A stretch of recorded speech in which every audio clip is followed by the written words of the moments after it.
بالحمر كذا دواقة أو حالة طلب مصطفى عانود من هذا ومن أجهل الناس في دين الله تدك وجود جاهل سنبو كميدي هذانا أصعب مسائل الدين بكارليا بالكور رادو إلا قف باب الجاهل دور صداه جوابنا جواب كفر المأسون عصب وكسر عبادي لنك وغوي وعلى هذا مقعيسى بربراوي مأسوني كان أو آدنو إذا خاصة أنا عم باريو عيتمي وحيابا ونقو إذا بأشيرا إن كجوابنا أنكو غصبناي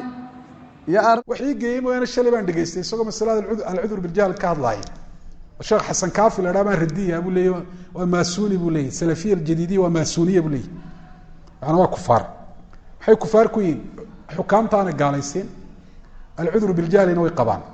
بقى صواح الله يا أولي شيخ ابن باس إيه شيخ فوزان إيه قولوا إن كاسوا مسألة العذر بالجهل مروا كهضلي وسوق قادنايا هذا مقالة وجوغا هرقيسة كتاب الله مياه لغو مامولا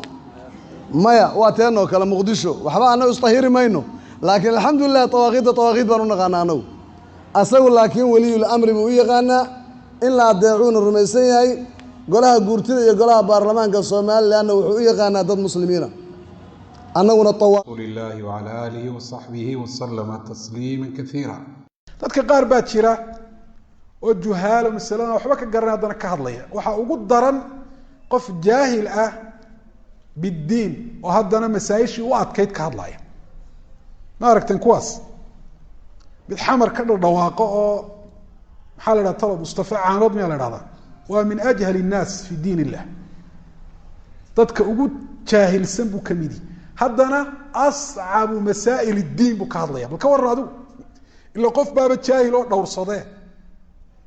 وحي جيم وين الشلبان دقيستي سوق مسألة العذر بالجهل كهضلاي الشيخ حسن كافي الأرابان ردية أبو لي وماسوني أبو لي سلفية الجديدية وماسونية أبو لي يعني هو كفار حي كفار كوين حكام تانا قاليسين العذر بالجهل إنه يقبان بقى صواح الله يا أولي شيخ ابن باس إيه شيخ فوزان إيه قولوا إن كاسوا مسألة العذر بالجهل مروا كهضلي وسوق قادنايا marka qaacidadiisa lagu socdana de waa maasuuliye culimadaas ila xukaamta muslimiinta ma gaalaysiiyaan marka maasuuliyadii buu daliishanaya xayawalayaab kale waxa kamid ah yakhlit bayna al-kuffar al-asliyin wa man dakhala fi al-islam kufarti asliyin tahay iyo dadka islaamka soo galay isku khaldaya labadaasina masalatu al-udhr bil jahl marka laga hadlayo in kala duwan baynu sheegnay sooma وكذلك من جهل انه يخلط بين الاطلاق والتعيين وأدلة عام كفعل كأما قولك حكومة يساء إطلاقها أيو أدريشان هي قفك معين كفر كل عي الجاهل أجينا مرة والله عذر دارين وكذلك أغواش علماء مطلقة يقول هو كاسب بلاد سو كجالسي هذا هو مطلق من ذبح لغير الله فهو مشرك بواركية صالحان وإطلاق قف معين هذا لما سو كان جاهل يقول عذر دارين ديو جالسية وكما قفك جالسية مسألة كهذا وإطلاق بطل هذا حيوان الياب كلو حكميده سبحان الله أنا سو وأظن حيث هذا قار كل مركب مسائل الدين كهذا وحرنا يا شيخ فاروني اللي هذا وإحنا عاس أي كتاب كيس على الإبانة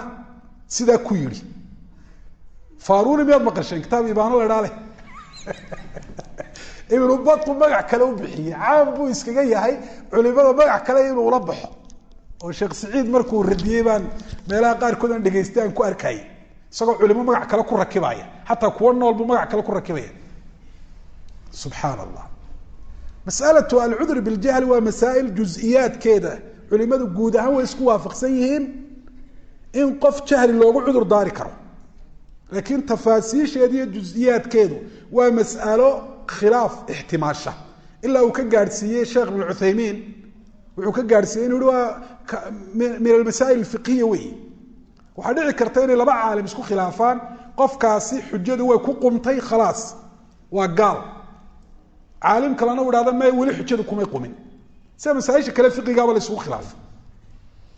الحكم على الشخص المعين ولا يسكو خلاف كره لكن عالم يري أحد بجهل لو عذر داري ما يو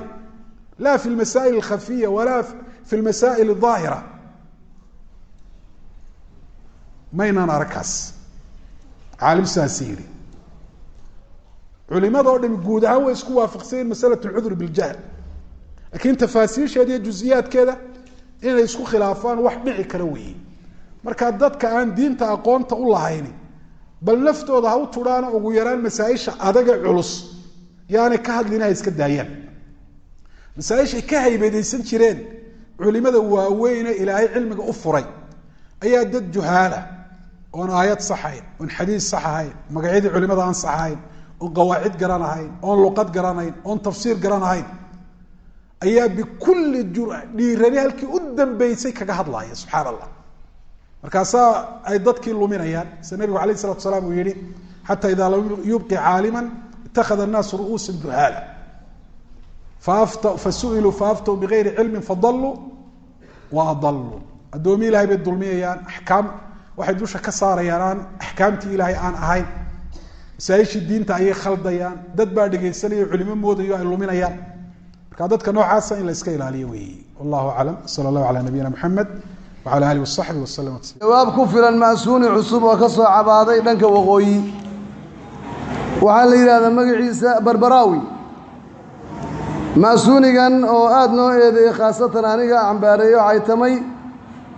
waxyaabo uu nagu eedeeyey baa jira inaan ka jawaabnan aan ku khasbannahay iyo arrintan uu ka qayliyey isaga iyo saaxiibadihii oo yidhaahdeen ma'suuniyiin ma nihin ma'suuni bay nagu tilmaameen marka ma'suuniyaddana waan ka jawaabaynaa marka horena su-aal caam ah oo dhammaan dadkao dhan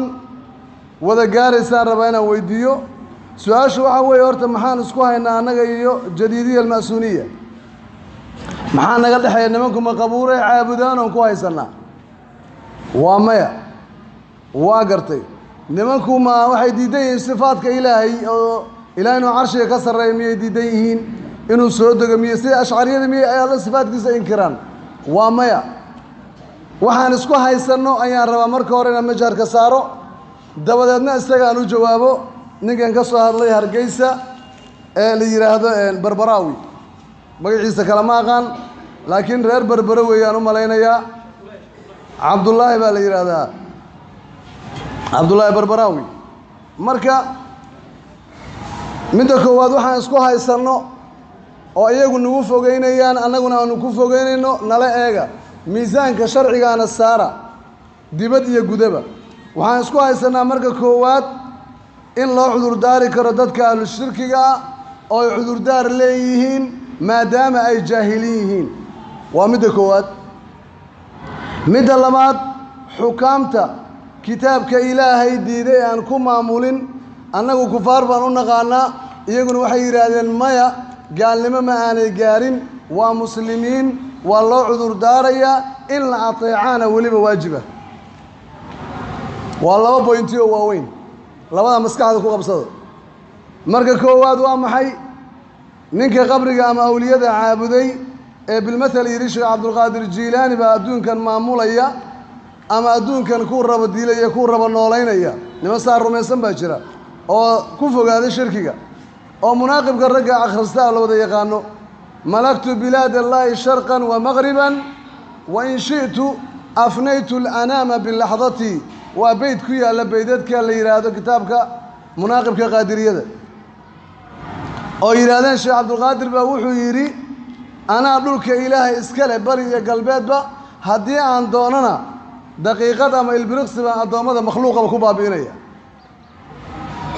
gaalnimo ka weyn anigu ma garanayo laakiin iyagu waxay yidhaahdeen jahli bay ku jiraan waa loogu cudur daarayaa waxa ay deliilsadeenna waa aqwaal culumo waxaanu deliilsanaynana waa qaala allaahu iyo qaala rasuulullaahi midda labaad aan isku haynaa waa xukaamta nimanka maamulada sharci dejiyayaasha la baxay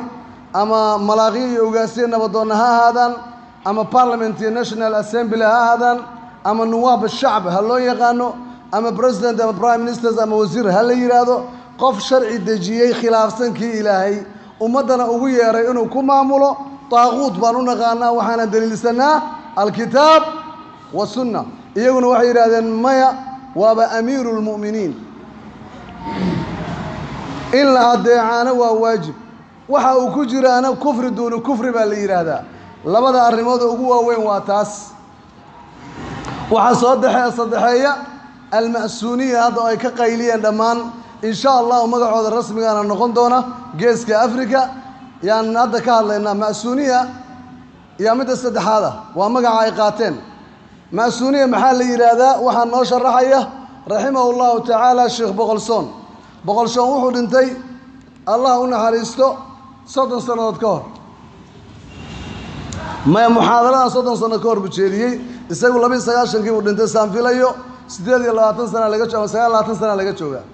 geeridiisa raximahullah asaga iyo jadiidiye isma arag maxaa yeelay soomaaliyaba waxay yimaadeen 1998 waa loo yaqaanaa burburkii bay yimaadeen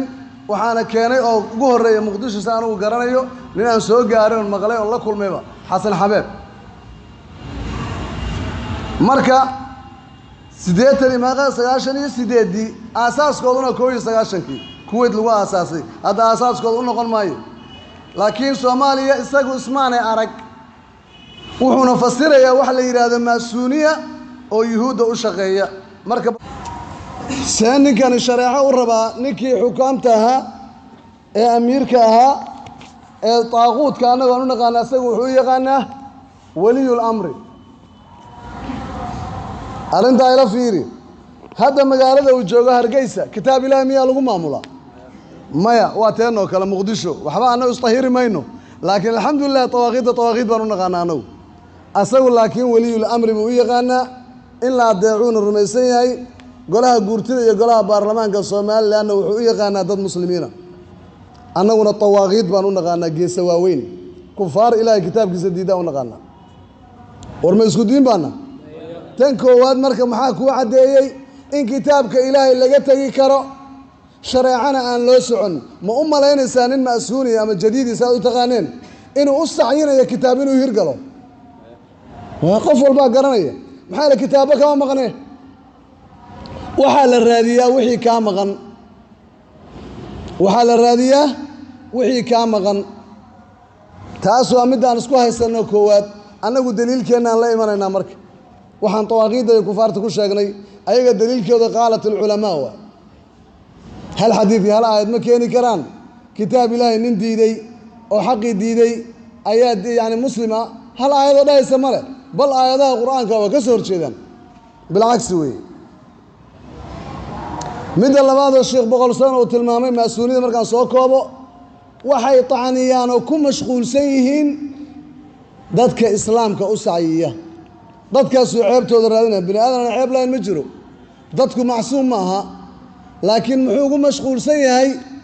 ceebaha muslimiinta ceebaha gaaladana uusan shaqo ugu lahayn soo su'aal ninka caaqilka ah ee jadiidiye yaqaan uu isweydiin kara maaha u fiirsa adiga beejkooda gal waxay ayaga qaar la mid ah la sheekayso wuxuu ku maqan yahay qof tawxiid faafinaya ama jihaad faafinaya wuxuuna walaal u yaqaanaa oo ceebtiisa asturaya ninka dimuqraadiga ah ee calmaaniga ah markaa tiraahdo waa calmaani kaafir wuxuu leeyahay horta calmaannimada xagga noo dhig jid hebel sooma dhisin nal soo halkaa kama taagin waddadaas sooma dhisin carruurtaas soo saas uma gelin war wixii wanaaga waa macluum gaaladuba wanaag waa samaysaa ee waxaan ku weydiiyey kitaabka Ilaahay ma ku maamulaa mise kuma maamulo adiga maxaa kaa maqan buu ku dhihi masaajidka miyaa lagu diiday soo ma tukatid soo xor ma tihid haa saanaaba islaamnimada ku jirtaa waliyul amriga tacniintiisu khaarijinimo weeye waan kaaga digayaa waliyul amrigu kee waaye aabbihii dimuqraadiyadda iibkaade waa sheekhu wuxuu dhegeysiin lahaa xasan kaafi oo boqolsoon hadda ka hor yidhi yaan wax laga dhegeysan boqolsoon waa sheekh caalim ahaa daaci ahaa waxiid xilligii waqtigiisa joogay wa wiil yaroo jadiidiya hadda inuu wax ka sheego waa nasiib darro horaanse idiin maqashiiye insha allah khadka inaan soo dhigi doonana waan rajaynaynaa isagoo odhanaya 6 shiikh oo boqolsoon ku jiro waxba yaan laga dhegeysan waa tacninta ay lagu yaqaano dadka diinta ay ku mashquulsan yihiin isagoo dhahaya dimuqraadiyiin yaan la dhegeysan markiis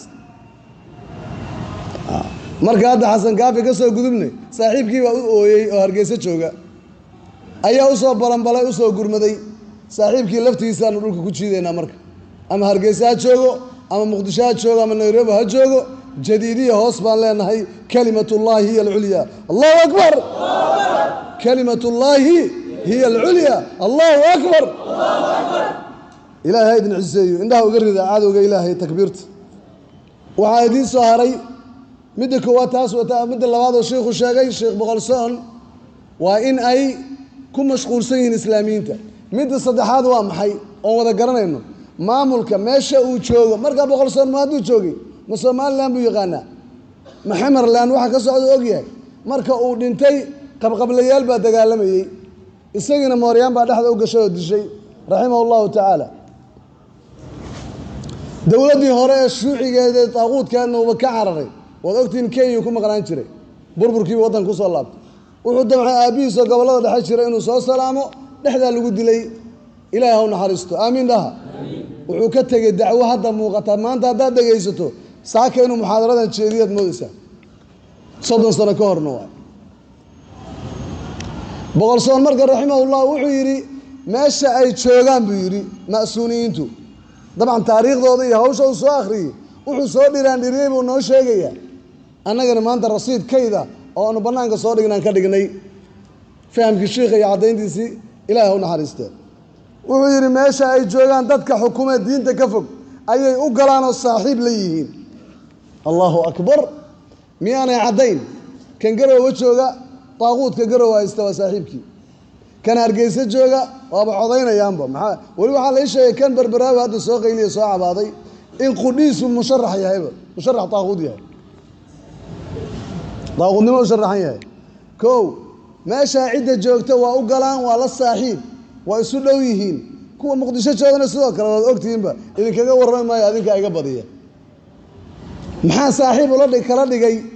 ninka sharciga ilaahay ka fog kan shareecada raadinayana col kala dhigay caqligii aawe waxaad garanaysaa nimanku mana qarsadaanba inay ka fog yihiin dhanka manhajka islaamiga ah dhanka manhajkaas kale taaquudkana soo dhoweynayaan saddexdaas sababood awgood annagu waxaan u naqaanaa ma'suuniyiin weeye ama ha is ogaadaan ama yaana is ogaan waa labada arrimood oo ma'suuniyadu ku shaqaystaan qaar u shaqeeyo is og oo mushaar